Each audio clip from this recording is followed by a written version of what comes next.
All right, guys, Bitcoin 26,420, which is actually down a little bit. Believe it or not, Bitcoin had a little bit of a pump up to 26.8, and now we're taking a little bit of a breather. So it just goes to show nobody knows what the hell is going to go on. Your overall market, I mean, pretty much the same. You got XRP at 49 cents. Cardano still at like 25 cents, just under 25 cents. You know, it's such boring. Everything's boring. VeChain, as VeChain come back down from that pump. Actually, VeChain is actually up more from a few days ago when it was on Coinbase, but not by much. And you also have VThrow on the VeChain blockchain. That was pumping as well, which I would totally be selling that right now. If you made any money on that. I mean, it's still down like 98% from where it was, but you have to understand that VThrow, or whatever it's called, that's basically just a gas token on the VeChain blockchain. It's meant to be low priced. It's not meant to be a high price because it's meant to pay for gas. So it's just something that I wouldn't be investing in long term. All right, what's going on today? Well, not much. There's a few things I want to talk about. Of course, we have to start off with Bitboy. I find it very interesting. You know, Bitboy came out a couple days ago, or was it last week at this point? He said he's done being Bitboy. He's done with the Hit Network. He's going to be making his own Ben Armstrong crypto channel. And starting Tuesday, which was 3 days ago, he's going to be doing live streams, competing with TJ and all the backstabbers over there at the Hit Network. Now the Discovery Network. Well, what did I say when he said that? It probably won't even happen. And here he is. We're coming on Friday. He has not made one live stream. He hasn't done one video on his YouTube channel. Not one since 5 days ago. And the guy is basically now posting on his social media that essentially is involved in a lawsuit. So here's what he posted. Had an emergency hearing today. We should know by Tuesday where this goes. I've been advised not to comment at all, so I'm going to be jumping off until then. Well, remember, last week he told us Tuesday he'd be doing live streams. Now it's next Tuesday. He'll be able to share some information on how the emergency hearing's doing. So by next week, we will know the direction. Appreciate everyone's patience. Either way, I'm not going anywhere. Just goes to show how irrational this guy is. All you idiots who are taking his advice over the last couple of years, and I was telling you the guy's a crackhead, he's going to lead you into the gutter, he's worthless, he's a scammer. You all got reckless in this guy, and you see the guy's true colors right now. He can't even make a YouTube video. He's that messed up in his head. Probably, you know, hopped up on something. But the guy is totally unreliable, and that's basically my point. Here's a video I made a year ago with Bitboy on CNBC, and they're basically calling him a scammer. And I do a little bit of commentary. Everything I said has come true about this guy. Influencers on YouTube. In the fall of 2020, you promoted DistX, calling it your most trusted coin, down 99%, valued at less than a penny now. Do you take any responsibility for the losses suffered by your viewers when they see a recommendation by you, they go out and buy that stuff, and it craters? Well, yeah, I mean, of course I do. I mean, I do feel, I hate it when we talked about stuff that didn't do well. I mean, Bitcoin was still kind of 50-50 at that point, it seemed like. So the point is, folks, this guy made millions and millions of dollars shilling all these scam coins. I've been saying it for the last couple of years, but I've only been saying it on YouTube for the past 6 months. No matter what he says now, he's already made his millions. He's already made his millions screwing you over. It's fine. He's not doing it anymore because he got caught, but he's already rich off of you. Anyway, that's a video I made a year ago. I'm kind of proud of it because I got a lot of hate for it. A lot of people liked Bitboy back then, but I've been warning people about Bitboy for at least 2 years now. So my thing is, you know, I made a video yesterday, and I'm basically thinking to myself, I'm starting to feel bad for the guy. You know, I'm starting to have a little bit of a conscience, and I'm just like, oh, I'm starting to feel bad. Like everything he created was taken away from him. He was backstabbed. And I've said it's probably karma, and karma can be a real bitch, as you can see, because karma's getting this guy real good. You know, there's always karma. You know, in life, think about it. Go back to high school. All the guys that were bullies, half of them are dead. I mean, I'm 43. Half the guys are like dead. I mean, that were bullies. They're all losers, bad credit, work shitty jobs, very unsuccessful. You know, the bully never amounts to anything. So while the bully had a good time in high school or whatever, not having a good time now. So karma always catches up to people no matter what. If you scam people like Kevin Trudeau, Don Lapre, Bitboy, you live it up. You scam people for 5 years, maybe get away for 10 years, maybe get away for 20 years like Bernie Madoff. But in the end, you know, karma catches up to you and you end up going to jail or you end up being broke and destitute. I've been watching a lot of World War II stuff lately, fascinated with like just like Nazis and how they got into power and all that stuff. And, you know, all these big SS Nazi guys who were having a great time for 3 years, driving fancy cars, killing anybody they want to kill. The Allies come in, they put them on trial, and they hang them. And they don't hang them easy. They hang them, they do a slow hang where, you know, there's one way you can hang somebody where you drop them, you snap the neck and you're dead. But they gave them all slow hangs where it takes like 20 minutes to die. So everybody gets their karma. Everybody. Bernie Madoff, everybody, and including Bitboy. So Bitboy scammed people for years, and now he's broken destitute. I wouldn't be surprised if Bitboy's worth pretty much nothing right now. You know, I know he has a lot of assets, but I bet he has a lot of debt. He already admitted he has bad credit.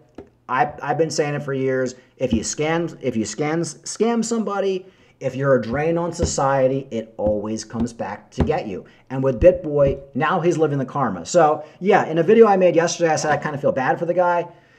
On a human level, I do, but the guy did so much damage. He scammed so many people. He made so much money off just raping and pillaging newbies coming into the crypto market. I don't feel bad for him. Fuck you, Ben. Rotten hell. I mean, honestly, that's how I feel. You rip off people for that many years, you deserve what you get. So while I do think he got a bad rap from these other guys, you know, TJ and the other people he did business with over there at Hit Network, it's just like they're all scammers. They're all white trash. And in the end, they're all going to lose it all. That's the way I see it. Even if the Hit Network wins against Ben and Ben's broken destitute, in 5 years, the guys like TJ, his wife will leave him and she'll take all his money, or he'll get hopped up on drugs, or something's going to happen. Karma always gets people, and that's why I'm glad. And in the crypto market, you got to remember, almost every scammer in the crypto market, it's quick. You know, crypto goes quick. Boom, boom, boom. 1 year is like 10 years in crypto. Do Kwon, probably getting raped right now in prison. Sam Bankman-Fried, probably getting raped in prison right now, getting his ass kicked. The guy's probably already lost like 50 pounds because he's a vegan.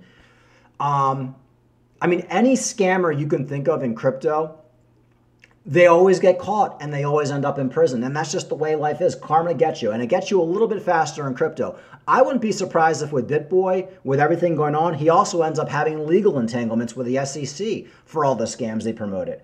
You know, Bitboy did a video about a year ago, and he said he got an SEC letter, and he didn't mention one thing since then. So I wouldn't be surprised if there's other shit going on behind the scenes with the SEC.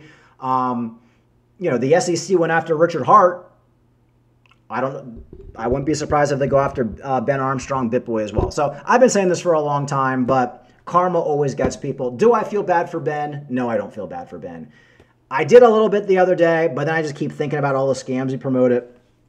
And I just love watching karma get these guys. I love it. All right, that's the Bitboy news. Not Rutch. He's just unreliable, and he's not making any videos, and he's spending all his money in court right now. So karma, karma, karma. I love you, karma. You can't make this stuff up with karma.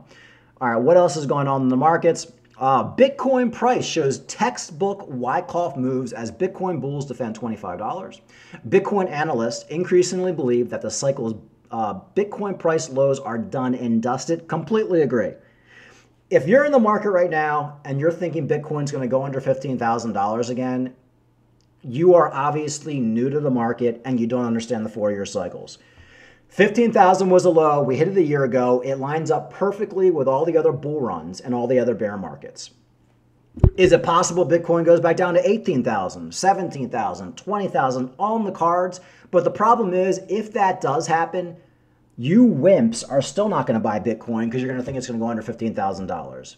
The lows are in. We're in an extremely volatile part of the market right now because we're leading up to the halving. You know, I can't believe it. We're already pretty much in October. The end of the year is here.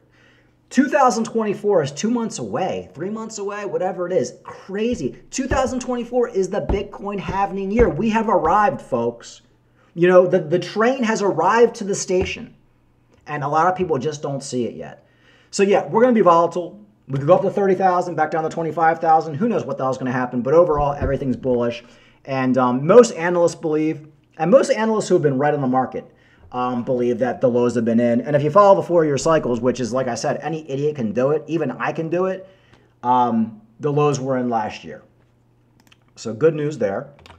Going back to Bitboy, you know, I always have to go back to Bitboy. I wanted to talk about this a little earlier, but why I don't feel bad for him. Here's a Reddit post from over 2 years ago where this guy lays out 7 crypto scams in the past that he promoted that all went to zero. Look how much Bitboy Ben Armstrong was taking. So if you had a scam project, all you had to do was give him $35,000 and he'll talk about it. Just to mention it on his live stream, you give him $20,000. So he mentions your shitcoin real quick. Oh, and don't forget to buy PAMP token. He gets $20,000. To do an interview. So all those interviews he did were like, he's like, oh, you got to buy this new project. It's great. You know, the interviews he did 2 or 3 years ago, they were paying him $40,000 to do that. All the scammers were paying him that money. Telegram, 10,000, a website article, 2,000. Here's just all the scams. You know, the MYX token went to zero, DiskX, Zayo Finance went to zero, Ethi went to zero. I mean, they can just go on. PAMP token, which I've talked about, Bideo, Lock Meridian Network. I mean, the list goes on and on and on. So yeah, I don't feel bad for Bitboy. I meant to talk about this 5 minutes ago. And last article I wanted to talk about, you know, I was going to talk about some altcoins, but there's really no altcoin news. There's not really any Cardano news right now. There's really no Theta news right now. So we'll stick with Bitcoin. Bitcoin price, all-time high, will precede the 2024 halving, new prediction. Bitcoin price all-time high awaits Bitcoin hodlers before April 2024, which is when the halving. But what happens after and even bigger? Well, I don't think Bitcoin's going to be above, what, $67,000 by the halving. But I think a couple months after the halving, it will be above $67,000. Normally what happens leading up to the halving, about a month before the halving, you start to get a lot of interest, a lot of articles, people talking about the halving. And then you kind of get a sell the rumor, sell the news type thing. So the halving hits, you might get a pump up, maybe we'll get a pump up to like $50,000. Then you get a major dump. You know, like a $10,000 jump. We could go right back down to $40,000. And everybody's like, oh, the halving pump's over. Okay, better luck 4 years from now. And then slowly we go up from there. I'd be more inclined to think we'll probably be at $60,000 by this time next year. And then, of course, the altcoin bull run is going to start right after that. But we could be at $67,000. Like if we're at $40,000 in 3 months and that ETF gets approved, we will go to $67,000. So while everything is kind of based off the 4-year cycles, as you guys know, crypto is also news driven as well. And news really, really, really pumps Bitcoin in a bull market. So yes, if we get the ETF news before the halving, we will be at all-time highs by the halving. If not, I think we got to wait a little bit longer. But either way, 2024, it's going to be a killer year for crypto, and 2024 is only 3 months away, which is, I can't even believe I'm saying that, but yeah, we're getting there. All right, Bitcoin, 26,405. We're coming back up a little bit. You know, guys, just think of your mindset where you were last week. Where were you 7 days ago? 7 days ago, 90% of you were going under $20,000. We're going under $15,000. All coins are going to zero. Oh my God, Cardano's going to 15 cents. Like, this was the mindset just 7 days ago. Now here we are 7 days later, and people are more optimistic. That's why sentiment changes in crypto on a dime. We could get a flash crash in an hour and everybody's negative for the next few days. Oh my God, it's going to zero. Then we go back up, everybody's happy again. It's all emotions. You have to take the emotions out of it, be looking for cheap prices right now, and realize that 2024 is going to be an epic year in crypto. And of course, don't forget, Ben Armstrong, Bitboy, he scammed everybody for years and now he's getting this karma.